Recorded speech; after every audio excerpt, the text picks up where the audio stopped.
I repeat, so BPM, we can use it for various purposes. We can use it for identifying and document existing process.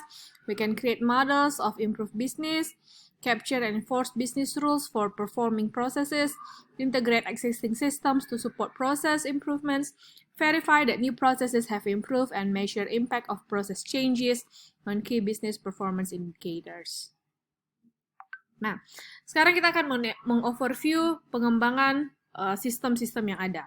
System development are activities that go into producing an information system solution to an organizational problem of opportunity. Jadi itu adalah definisi dari pengembangan sistem. Pengembangan sistem terdiri dari consist of system analysis, system design, system programming, testing, conversion, production, and maintenance. Now, the system development process, building a system, can be broken down into 6 core activities. Jadi ini adalah 6, sama seperti yang tadi ya, ada 6 aktivitas inti ketika kita mau mengembangkan sistem. Pertama kita analisa dulu, baru kita desain, habis itu baru kita lakukan programmingnya. Jadi ketika kita mau membuat sebuah sistem informasi yang baru, kita tidak langsung bikin kodenya, tidak langsung pesan di programmer, bikin kok ini, enggak. First, we have to analyze. Seperti yang saya bahas di awal, kita harus identifikasi, analisa, apa sih yang kita mau perbaiki. Habis itu baru kita desain, nanti kalau sudah ada desainnya, baru kita bisa melakukan programming. After we do programming, then we can test it, and then we can do conversion. Kita bisa melakukan peralihan dari sistem yang lama ke sistem yang baru. Setelah kita melakukan conversion, baru kita melakukan production and maintenance. Jadi seperti yang saya bilang tadi, tahap pertama adalah system analysis. Kita lihat, uraikan apa sebenarnya masalahnya, apa yang kita mau ubah, apa yang tidak efisien, apa yang kita mau tingkatkan.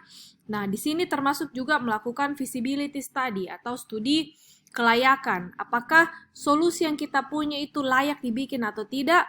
Ketika kita membuat sistem yang baru, itu tentunya membutuhkan investasi, baik segi dana, kita butuh dana ya untuk membuat sistem yang baru, dan kita juga harus menghabiskan waktu dan tenaga.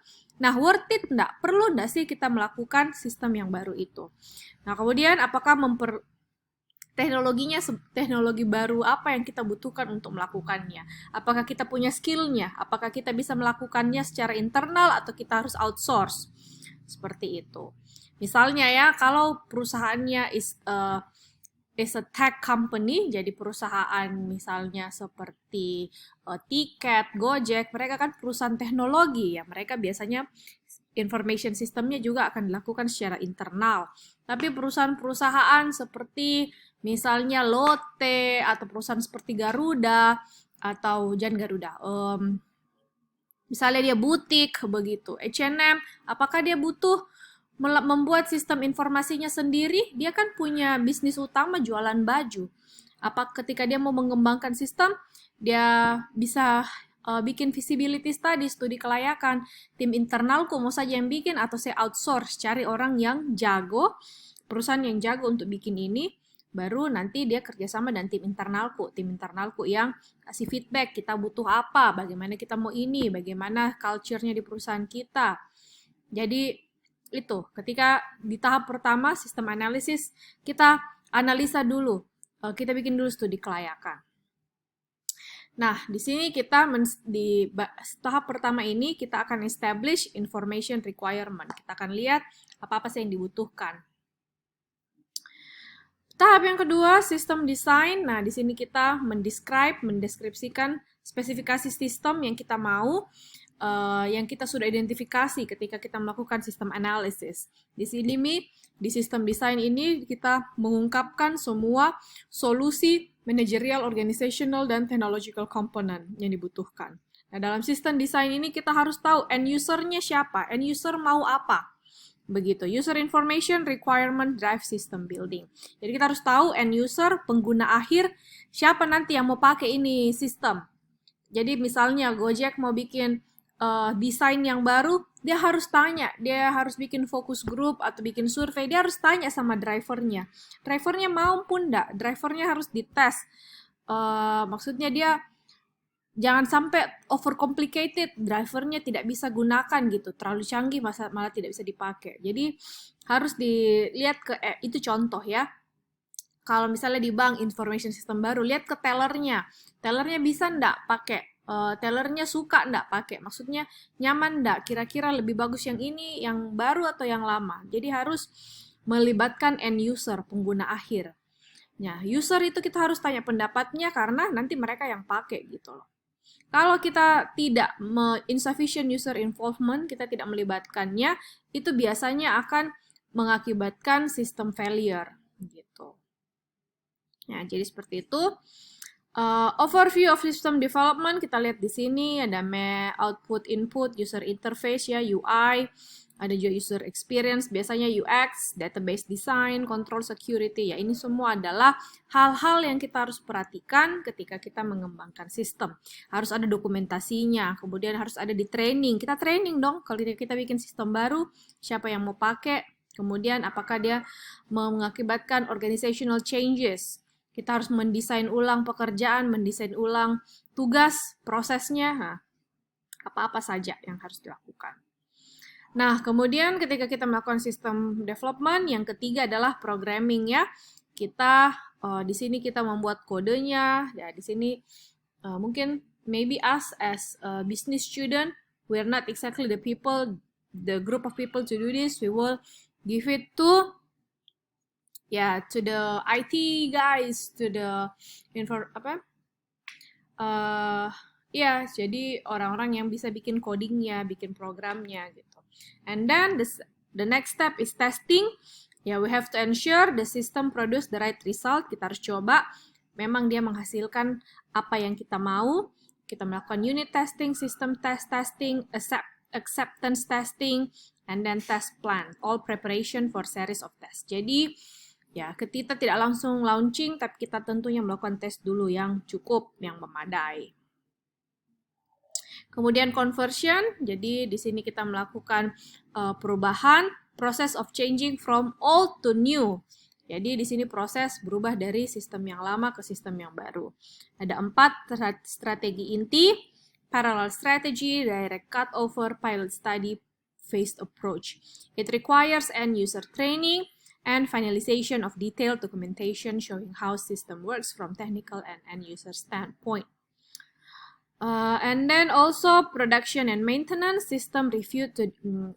Jadi tahap yang terakhir dari pengembangan sistem adalah ada production and maintenance. Jadi sistem direview untuk menentukan apakah revisi dibutuhkan, kemudian post implementation audit, jadi harus diaudit, kemudian kita maintenance. Kalau ada bug-nya, makanya itu aplikasi yang lama, biar misalnya WhatsApp kita sudah pakai bertahun-tahun, pasti selalu ada update-nya kan, itu bagian dari maintenance. Ya, di situ dilakukan debugging, emergency work, changes in the software, we do improvement. Ya, itu contohnya. Jadi harus ada maintenance.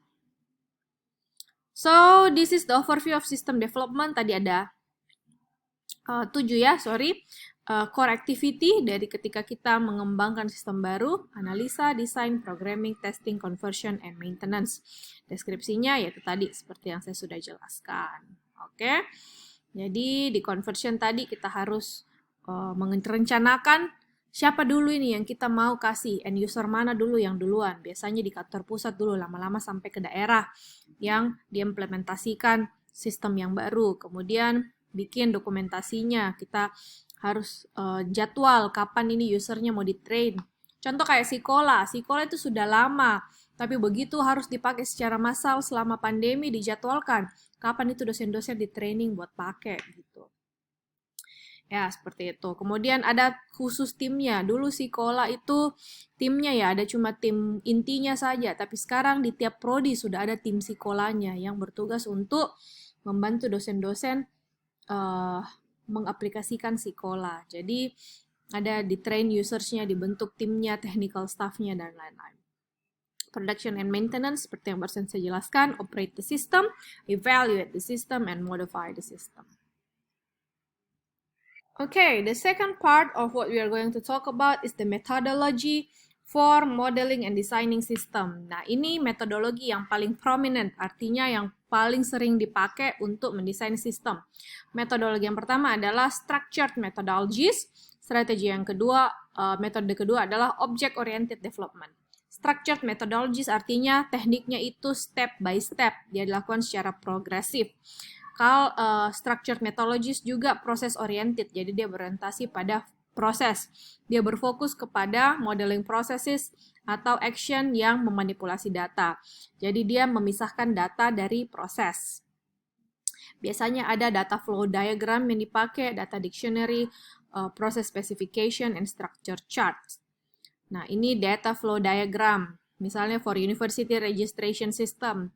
Ini student. Nah, ini diagramnya bagaimana data flow-nya, ini contoh. Kalau ini contoh untuk chart payroll system. Nah, kemudian metode yang kedua yang sering dipakai adalah object-oriented development. Object-oriented development ini adalah pengembangan sistem di mana object is basic unit of system analysis and design. Jadi tujuannya, jadi pengembangan berdasarkan tujuan. Apa tujuannya? So it combines data and the processes that operate on those data. Data encapsulated in object can be accessed and modified only by operation or methods associated with that object. Object-oriented modeling based on concept of class and inheritance. So object belongs to a certain class and have features of that class and may inherit structures and behavior of a more general ancestor class. Contohnya seperti ini, class and inheritance. How class inherit the common features of their superclass. Jadi ini contohnya. Object-oriented development is more iterative and incremental. Jadi perubahannya itu lebih sedikit, perubahan sedikit-sedikit. Okay. Because objects are reusable, object-oriented development can potentially reduce time and cost of development. I think for today, we are gonna stop here, and then we're going to continue next week. But hopefully next week I'm going to give the lecture via Zoom, so not using YouTube like this. Okay, today we are using YouTube because I have some things to do. Don't forget there is a quiz about our material today, so make sure you do the quiz. The quiz, it can be accessed in Sekolah. Alright, thank you very much for your attention. I will see you next week.